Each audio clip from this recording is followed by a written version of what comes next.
اعوذ باللہ من الشیطان الرجیم بسم اللہ الرحمن الرحیم السلام علیکم ورحمۃ اللہ وبرکاتہ۔ یوٹیوب چینل اسلامک انفارمیشن کے ساتھ میں ہوں ساجد ایڈوکیٹ اور آپ دیکھ رہے ہیں ہمارا چینل اسلامک انفارمیشن۔ اس سے پہلے کہ میں اپنے موضوع کی جانب بڑھوں، اگر آپ نے اسلامک انفارمیشن کے چینل کو سبسکرائب نہیں کیا تو کر لیجئے، بیل آئیکن کو پریس کر لیجئے تاکہ ہماری ہر آنے والی نئی ویڈیو آپ تک پہنچ سکے۔ بڑھتے ہیں آج کے موضوع کی جانب۔ آج کا جو ہمارا موضوع ہے وہ صلح حدیبیہ ہے۔ یہ صلح حدیبیہ کیا ہے اور صلح حدیبیہ کن حالات کے تحت ہوئی۔ صلح حدیبیہ یہ ایک ایسا تاریخی معاہدہ تھا جو اپنے نتائج کے اعتبار سے خود فتح مبین کی حیثیت رکھتا تھا، اور جس تک قریش کو لانے اور اس سلسلے کے جملہ پر بیچ مراحل کو طے کرنے میں حضرت محمد صلی اللہ علیہ وسلم نے ایسی سیاست، حکمت اور قائدانہ بصیرت کا مظاہرہ کیا جس سے بعد والوں کو تا حیات رہنمائی ملتی رہے گی۔ یہ مصالحت حضور حضرت محمد صلی اللہ علیہ وسلم کی سیاست کاری کا ایک بے مثال شاہکار ہے۔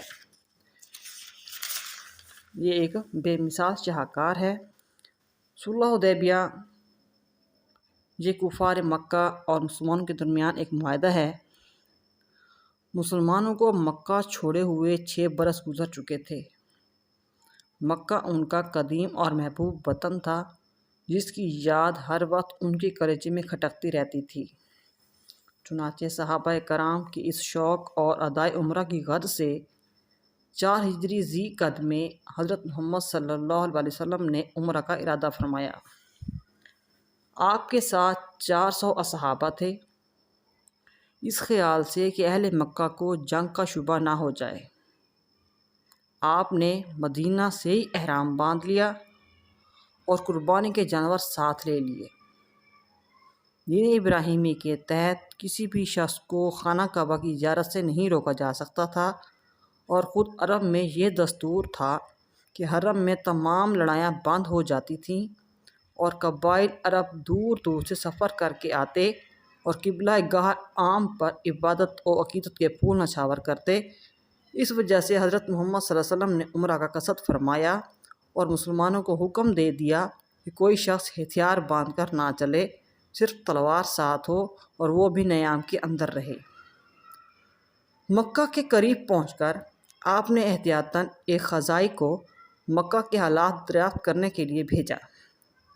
اس نے واپس آ کر اطلاع دی کہ قریش جنگی تیاریوں میں مصروف ہیں اور انہوں نے قبائل کو جمع کر کے کہہ دیا ہے کہ محمد صلی اللہ علیہ وسلم مکہ میں کبھی نہیں آ سکتے، کیونکہ ان میں غصہ اتنا شدید تھا کہ وہ دین ابراہیمی کو اختیار کرنے کے لیے تیار ہی نہیں تھے، وہ خدائے واحد کو ماننے کو تیار بھی نہیں تھے، وہ اپنے بتوں کی پوجا چھوڑ نہیں سکتے تھے۔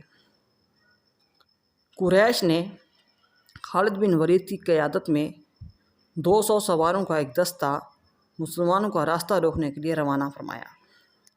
حضرت محمد صلی اللہ علیہ وسلم نے راستہ بدل کر مکہ کی نچلی جانب حدیبیہ کے مقام پر پڑاؤ ڈالا۔ خالد بن ولید نے واپس جا کر قریش کو اطلاع دی۔ جب آپ صلی اللہ علیہ وسلم نے صحابہ سے مشورہ کیا تو صحابہ نے بوقت ضرورت جنگ کا مشورہ دیا، لیکن آپ حرام مہینوں میں کعبہ کی حرمت توڑنا نہیں چاہتے تھے، چنانچہ آپ نے صلح کی گفت و شنید کو ترجیح دی۔ قبلہ خزا مسلمانوں کا حلیف تھا۔ اس کے رئیس بدیل بن ورقہ نے حضرت محمد صلی اللہ علیہ وسلم کو خبر دی کہ قریش مسلمانوں کو مکہ میں داخل نہیں ہونے دیں گے۔ آپ نے فرمایا، قریش سے جا کر کہہ دو کہ ہم لڑنے کے لیے نہیں آئے بلکہ عمرہ کی غرض سے آئے ہیں۔ جنگ نے قریش کو تباہ کر دیا ہے، اس لیے ان کے لیے بہتر ہے کہ وہ صلح کا معاہدہ کر لیں۔ اگر وہ راضی نہیں تو میں اس وقت تک لڑوں گا کہ میری گردن الگ ہو جائے، اور خدا کو جو فیصلہ کرنا ہو کر دے۔ بدیل نے جا کر قریش کو پیغام پہنچا دیا کہ حضرت محمد صلی اللہ علیہ وسلم کے ارادہ پختہ ہیں عمرہ کرنے کے۔ وہ کہتے ہیں کہ اگر میری گردن بھی الگ ہو جائے، خدا کو جو فیصلہ کرنا ہے کر دے۔ بدیل نے کیا کیا، وہ پیغام جا کر قریش کو پہنچا دیا۔ عمرو بن مسعود نے یہ شرائط سن کر کہا کہ مجھ کو اجازت دو، میں جا کر معاہدہ طے کروں۔ قریش کو ان پر پورا اعتماد تھا، اس لیے انہوں نے جا کر گفتگو کی۔ یہ بات چیت فائدہ مند ثابت نہ ہوئی۔ اس نے جا کر قریش سے کہا، واللہ میں نے حبشہ کے بادشاہ نجاشی، قیصر روم اور کسریٰ کے دربار دیکھے ہیں، مگر جتنی تعظیم محمد صلی اللہ علیہ وسلم کے ساتھی آپ ہی کرتے ہیں وہ کسی بادشاہ کے دربار میں نصیب نہیں ہوئی۔ عمرو بن مسعود کی شخصیت ایک ایسی شخصیت تھی کہ انہوں نے کہا کہ میں جا کر قریش کے ساتھ معاملات کو طے کرتا ہوں، وہ مجھ پر اعتماد کرتے ہیں۔ تو آپ نے اس کو بھیجا، لیکن یہ بات چیت فائدہ مند ثابت نہیں ہوئی۔ اس کے بعد حضرت محمد صلی اللہ علیہ وسلم نے مصالحت کی گفتگو کے لیے فراش بن امیہ کو بھیجا۔ پہلے بھیجا عمرو بن مسعود کو، پھر بھیجا فراش بن امیہ کو۔ قریش نے ان کی سواری کا اونٹ مار ڈالا اور ان کو قتل کر ڈالنا چاہا، لیکن ان کے قبیلے کے آدمیوں نے انہیں بچا لیا۔ فراش کی واپسی کے بعد قریش نے مسلمانوں پر حملہ کرنے کے لیے ایک دستہ بھیجا، مگر وہ گرفتار کر لیا گیا۔ گو یہ سخت شرارت تھی، لیکن حضرت محمد صلی اللہ علیہ وسلم نے سب کو چھوڑ دیا اور معاف کر دیا۔ قرآن کریم اس واقعے کی طرف اشارہ کیا ہے، اور وہی ہے خدا جس نے مکہ میں ان لوگوں کا ہاتھ تم سے اور تمہارا ہاتھ ان سے روکا، بعد اس کے کہ تم ان پر قابو دے دیا جائے، تم کو ان پر قابو دے دیا جائے۔ قریش کے اس غیر معقول رویے کے باوجود آپ صلی اللہ علیہ وسلم نے ایک مرتبہ پھر مصالحت کی کوشش کی اور حضرت عثمان رضی اللہ تعالیٰ عنہ کو قریش کے پاس بھیجا۔ قریش نے ان کو نظر بند کر دیا، لیکن یہ افواہ مشہور ہو گئی کہ حضرت عثمان رضی اللہ تعالیٰ عنہ کو شہید کر دیے گئے ہیں، قتل کر دیے گئے ہیں۔ یہ خبر حضرت محمد صلی اللہ علیہ وسلم تک پہنچی تو آپ کو سخت صدمہ پہنچا۔ آپ صلی اللہ علیہ وسلم نے فرمایا کہ خون عثمان کا قصاص لینا فرض ہے۔ یہ کہہ کر آپ ببول کے پیڑ کے نیچے بیٹھ گئے اور تمام صحابہ سے جان بازی کی بیعت لی۔ اس بیعت میں آپ صلی اللہ علیہ وسلم نے اپنے بائیں ہاتھ کو حضرت عثمان رضی اللہ تعالیٰ عنہ کا ہاتھ قرار دیا اور ان کی طرف سے خود بیعت کی۔ یہ بیعت اسلام میں بیعت رضوان کے نام سے مشہور ہوئی۔ سورۃ فتح میں ہے، خدا مسلمانوں سے راضی تھا جب کہہ رہے تھے سو خدا نے جان لیا جو کچھ ان کے دلوں میں تھا، تو خدا نے ان پر تسلی نازل فرمائی اور عاجلانہ فتح دی۔ بیعت کے بعد معلوم ہوا کہ قتل کی خبر غلط تھی، لیکن اس بیعت نے قریش کو صلح کی گفتگو کے لیے آمادہ کر دیا۔ قریش نے اپنے خطیب حبل بن عمرو کو صلح کی گفتگو کے لیے بھیجا اور طویل رد و قدح کے بعد بالآخر چند شرطوں پر اتفاق ہو گیا۔ مطلب خطیب حبل بن عمرو کو صلح کی گفتگو کے لیے بھیجا تو ان کی گفتگو کارآمد ثابت ہوئی، اور چند شرائط اس میں لائی گئی کہ چند شرائط کے تحت آپ عمرہ کر سکتے ہیں۔ نمبر 1 یہ شرائط تھیں، مسلمان اس سال بغیر عمرہ کے واپس چلے جائیں، اگلے سال آئیں اور صرف 3 دن قیام کریں، ہتھیار لگا کر نہ آئیں، صرف تلوار ساتھ لائیں، وہ بھی نیام میں۔ مکہ میں جو مسلمان پہلے سے مقیم ہیں انہیں ساتھ نہ لے جائیں۔ اگر کوئی مدنی مسلمان مکہ میں ٹھہرنا چاہے تو اسے نہ روکیں۔ اہل مکہ میں سے کوئی شخص مدینہ چلا جائے تو واپس کر دیا جائے، اگر کوئی مسلمان مکہ میں جائے تو واپس نہیں کیا جائے گا۔ رب کو اختیار ہوگا کہ فریقین میں سے جس کے ساتھ چاہیں ہو جائیں۔ 10 سال تک مسلمان اور قریش آپس میں جنگ نہیں کریں گے۔ معاہدہ کی تمام شرائط بالکل یک طرفہ تھی اور ان پر عمل درآمد بھی بعید از انصاف ہوا۔ ابھی معاہدے کی کتابت ہو رہی تھی کہ ابو جہل کا اپنا بیٹا ابو جندل، جو قبول اسلام کے باعث مکہ میں طرح طرح کے مصائب برداشت کر رہا تھا، بھاگ کر وہاں آ پہنچا۔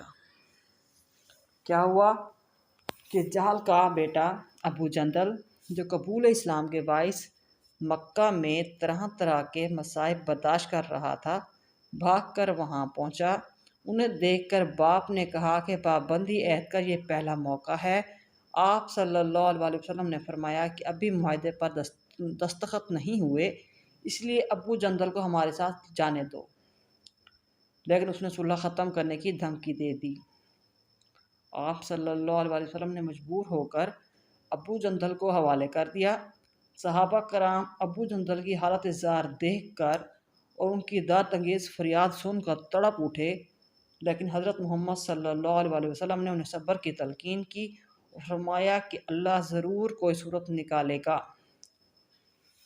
صلح کے بعد آپ صلی اللہ علیہ وسلم نے قربانی کے اونٹ ذبح کر کے بال ترشوائے اور احرام کھولا۔ گو صلح حدیبیہ دب کر ہوئی تھی، لیکن خدا نے اسے فتح مبین سے تعبیر کیا۔ ارشاد ہوا اِنَّا فَتَحْنَا لَكَ فَتْحًا مُبِینًا۔ صلح حدیبیہ تو ہو گئی، لیکن اس کے نتائج و اثرات بعد میں ظاہر ہوئے۔ مسلمان جب حدیبیہ سے معاہدہ طے کرنے کے بعد مدینہ جا رہے ہیں تو واپسی پر اللہ کی طرف سے سورۃ فتح نازل ہوئی، جس میں اس صلح کو فتح مبین کا نام دیا گیا، اور مسلمانوں کو یہ خوشخبری دی گئی کہ عنقریب ایک اور لڑائی میں فتح نصیب ہوگی اور بہت زیادہ مال غنیمت بھی حاصل ہوگا۔ اس طرح باطل کی قوتیں پاش پاش ہو جائیں گی اور حق کو غلبہ حاصل ہوگا۔ جب مسلمانوں نے فتح سے سب سے پہلی اہم فتح تھی، اہم بات ہوئی کہ مسلمان جب صلح حدیبیہ طے کر کے جا رہے ہیں تو اللہ تعالیٰ کی طرف سے سورۃ فتح نازل ہوئی، جس میں صلح کو فتح مبین کا نام دیا گیا۔ اس صلح سے بیشتر قریش مکہ مسلمانوں کی کسی خاطر میں نہیں لاتے تھے اور اپنی برتری کے قائل تھے۔ ان کی ہر ممکن کوشش تھی کہ مسلمان کو صفحہ ہستی سے مٹا دیں تاکہ وہ اسلام کا نام نہ لے سکیں، لیکن صلح حدیبیہ کی وجہ سے مسلمان کفار مکہ کے برابر آ گئے۔ اس طرح قریش مکہ نے مسلمانوں کے اقتدار کو تسلیم کر لیا۔ کیا ہوا؟ صلح ہوئی۔ پہلے وہ مسلمان کو کچھ نہیں جانتے تھے، لیکن جب مسلمان پوری قوت کے ساتھ کھڑے ہوئے تو کیا ہوا کہ ان کو ان کی شخصیت تسلیم کرنا پڑ گئی، وہ مجبور ہو گئے۔ تو اس طرح مسلمانوں کی ایک اپنی شخصیت کا احساس ہوا، الگ شخصیت کا احساس ہوا۔ اس طرح قریش مکہ نے مسلمانوں کے اقتدار کو تسلیم کیا، چونکہ اس معاہدے میں امن اور صلح کو فوقیت دی گئی اور یہ بات ثابت کی گئی کہ اسلام صلح اور امن کا پیغام دیتا ہے۔ چنانچہ ہمسایہ قبائل پر اس کے مثبت اثرات مرتب ہوئے۔ صلح حدیبیہ تک کفار کے حملوں کا خوف اور ڈر رہتا تھا، جس کی وجہ سے تبلیغ پر مکمل توجہ نہیں دی جا سکتی تھی۔ اس صلح کے بعد مسلمانوں پر اپنی صلاحیتیں اسلام کا پیغام پہنچانے پر صرف کرنے کا موقع ملا۔ مختلف قبائل نے مسلمانوں کے ساتھ تعلقات استوار کیے۔ صلح حدیبیہ کے معاہدے کی بنا پر مسلمانوں نے آئندہ سال عمرہ ادا کیا اور مکہ میں آمد و رفت شروع ہوئی۔ لوگوں کے میل جول سے لوگوں میں اسلامی مقبولیت میں اضافہ ہوا اور دیگر قبائل نے اسلام کے اصولوں پر غور کرنا شروع کر دیا، جس کے نتیجے میں عرب کے مشہور قبائل دائرہ اسلام میں داخل ہو گئے، جس کا اندازہ اس بات سے لگایا جا سکتا ہے کہ صلح حدیبیہ کے 2 سال بعد مسلمانوں کی تعداد 10,000 کے لگ بھگ ہو گئی۔ سبحان اللہ! یہ صلح حدیبیہ کس طرح کارآمد ثابت ہوئی کہ 10,000 لوگ مسلمان ہو گئے اور دائرہ اسلام میں داخل ہو گئے۔ صلح حدیبیہ کے بعد قریش مکہ کے بظاہر معاشی حالات بہتر ہو گئے، مگر جب قبیلہ بنو حنیفہ کے رئیس نے اسلام قبول کر لیا تو اس نے مکہ کو غلہ بھیجنے پر پابندی لگا دی۔ اہل مکہ پہلے ہی سے قحط کا شکار تھے۔ غلہ پر پابندی کے بعد اور زیادہ قحط سالی ہو گئی۔ ابو سفیان مدینہ میں حضور کے پاس حاضر ہوا اور عرض کیا کہ آپ صلی اللہ علیہ وسلم کی قوم قحط سالی سے ہلاک ہو رہی ہے، آپ ان کے لیے دعا فرمائیے۔ آپ نے ان کے لیے دعا فرمائی اور 500 دینار نقد عنایت فرمائے اور ابو سفیان کو کھجوروں کا ہدیہ دیا، اور آپ صلی اللہ علیہ وسلم نے تمام بن اطال کو ہدایت کی کہ وہ قریش مکہ کا غلہ بند نہ کرے۔ اس طرح سے قریش مکہ کا یہ پہلا اعتراف شکست تھا۔ صلح حدیبیہ کے بعد مسلمانوں کو کفار کی طرف سے بے فکری ہوئی اور تو بے فکری ہوئی تو پھر رسول اللہ صلی اللہ علیہ وسلم نے مدینہ میں اسلامی ریاست کی تشکیل کی، اور پھر آپ نے ہمسایہ ممالک کے سربراہان کو اسلام کی طرف سے دعوت نامے ارسال کیے، جس کے نتیجے میں کئی سربراہان نے اسلام قبول کر لیا۔ صلح حدیبیہ کے بعد مسلمانوں کو کفار مکہ کی طرف سے حملوں کا خطرہ ٹل گیا تو مسلمانوں کو ترقی نصیب ہوئی۔ کفار مکہ نے تنگ آ کر معاہدے کو ختم کرنے کا اعلان کیا، جس کے نتیجے میں مسلمانوں کو مکہ کو فتح کرنے کا موقع ملا۔